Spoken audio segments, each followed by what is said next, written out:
Ester, capítulo 8. Os judeus são autorizados a resistir.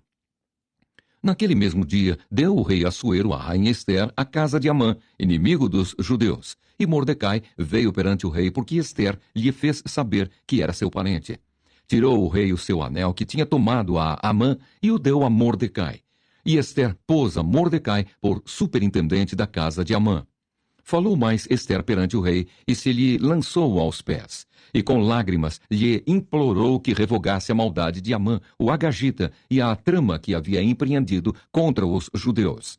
Estendeu o rei para Ester o cetro de ouro. Então ela se levantou, pôs-se de pé diante do rei, e lhe disse: Se bem parecer ao rei, se eu achei favor perante ele, se esta coisa é reta diante do rei, e se nisto lhe agrado, escreva-se que se revoguem os decretos concebidos por Amã, filho de Amedata, o agagita, os quais ele escreveu para aniquilar os judeus que há em todas as províncias do rei.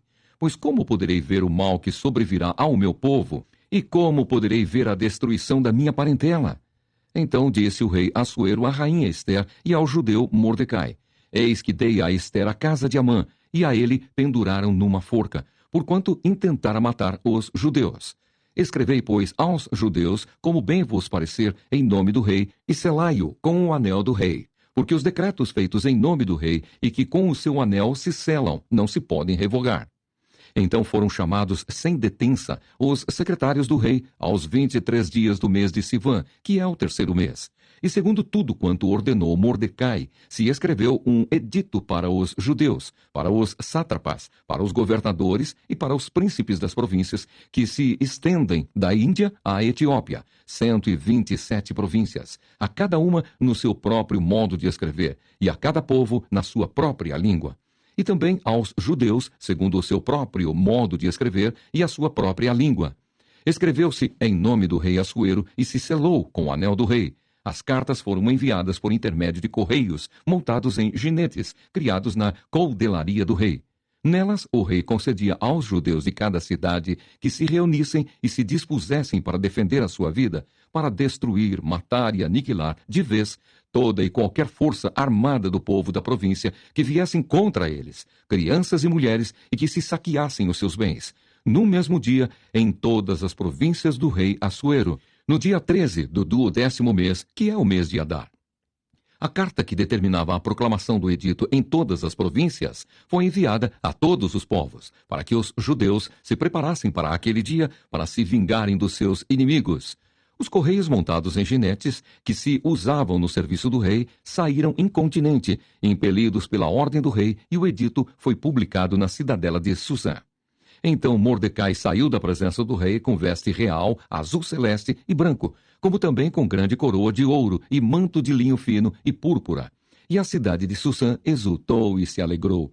Para os judeus houve felicidade, alegria, regozijo e honra. Também em toda a província e em toda a cidade, aonde chegava a palavra do rei e a sua ordem, havia entre os judeus alegria e regozijo, banquetes e festas. E muitos dos povos da terra se fizeram judeus, porque o temor dos judeus tinha caído sobre eles. Ester, capítulo 9. Os judeus matam aos seus inimigos.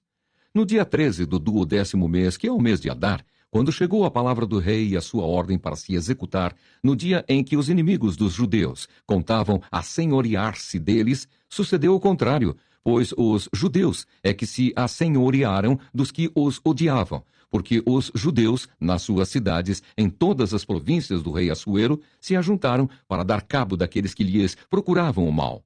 E ninguém podia resistir-lhes, porque o terror que inspiravam caiu sobre todos aqueles povos.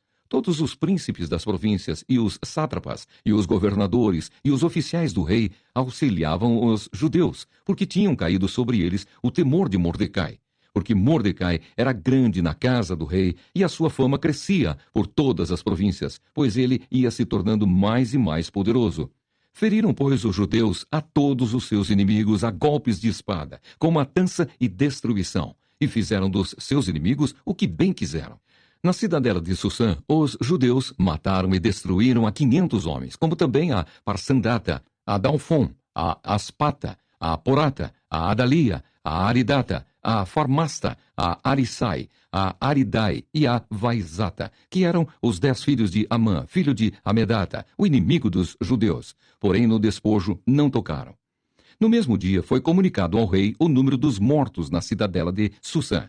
Disse o rei à rainha Ester: na cidadela de Susã mataram e destruíram os judeus a 500 homens e os 10 filhos de Amã. Nas mais províncias do rei, que terão eles feito? Qual é, pois, a tua petição? E se te dará. Ou, que é que desejas ainda? E se cumprirá. Então disse Ester: se bem parecer ao rei, conceda-se aos judeus que se acham em Susã que também façam amanhã, segundo o edito de hoje, e dependurem em forca os cadáveres dos 10 filhos de Amã. Então disse o rei que assim se fizesse. Publicou-se o edito em Susã e dependuraram os cadáveres dos 10 filhos de Amã. Reuniram-se os judeus que se achavam em Susã também no dia 14 do mês de Adar, e mataram em Susã a 300 homens, porém no despojo não tocaram. A festa de Purim. Também os demais judeus que se achavam nas províncias do rei se reuniram e se dispuseram para defender a vida e tiveram sossego dos seus inimigos, e mataram a 75.000 dos que os odiavam. Porém, no despojo não tocaram. Sucedeu isto no dia 13 do mês de Adar. No dia 14, descansaram, e o fizeram dia de banquetes e de alegria. Os judeus, porém, que se achavam em Susã, se ajuntaram nos dias 13 e 14 do mesmo, e descansaram no dia 15, e o fizeram dia de banquetes e de alegria. Também os judeus das vilas que habitavam nas aldeias abertas fizeram do dia 14 do mês de Adar dia de alegria e de banquetes, e dia de festa, e de mandarem porções dos banquetes uns aos outros. Mordecai escreveu estas coisas e enviou cartas a todos os judeus que se achavam em todas as províncias do rei Assuero, aos de perto e aos de longe, ordenando-lhes que comemorassem o dia 14 do mês de Adar e o dia 15 do mesmo todos os anos, como os dias em que os judeus tiveram sossego dos seus inimigos, e o mês que se lhes mudou de tristeza em alegria e de luto em dia de festa, para que os fizessem dias de banquetes e de alegria, e de mandarem porções dos banquetes uns aos outros, e dádivas aos pobres. Assim os judeus aceitaram como costume o que, naquele tempo, haviam feito pela primeira vez, segundo Mordecai lhes prescrevera. Porque Amã, filho de Amedata, o Agagita, inimigo de todos os judeus, tinha intentado destruir os judeus, e tinha lançado opor, isto é, sortes, para os assolar e destruir. Mas, tendo Ester ido perante o rei, ordenou ele por cartas que o seu mau intento, que assentara contra os judeus, recaísse contra a própria cabeça dele, pelo que enforcaram a ele e a seus filhos. Por isso, aqueles dias chamam Purim, do nome Pur. Daí, por causa de todas as palavras daquela carta, e do que testemunharam, e do que lhes havia sucedido, determinaram os judeus, e tomaram sobre si, sobre a sua descendência, e sobre todos os que se chegassem a eles, que não se deixaria de comemorar estes 2 dias, segundo o que se escrevera deles, e segundo o seu tempo marcado todos os anos, e que estes dias seriam lembrados e comemorados geração após geração, por todas as famílias, em todas as províncias e em todas as cidades, e que estes dias de Purim jamais caducariam entre os judeus, e que a memória deles jamais se extinguiria entre os seus descendentes. Então a rainha Ester, filha de Abiail, e o judeu Mordecai escreveram, com toda a autoridade, segunda vez, para confirmar a carta de Purim.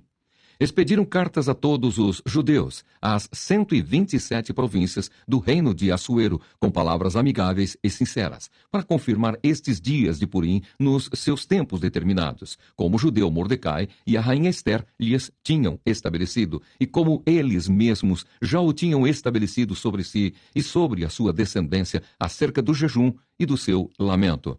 E o mandado de Ester estabeleceu estas particularidades de Purim e se escreveu no livro. Ester, capítulo 10. O renome de Mordecai. Depois disto, o rei Assuero impôs tributo sobre a terra e sobre as terras do mar. Quanto aos mais atos do seu poder e do seu valor e ao relatório completo da grandeza de Mordecai, a quem o rei exaltou, porventura, não estão escritos no livro da história dos reis da Média e da Pérsia?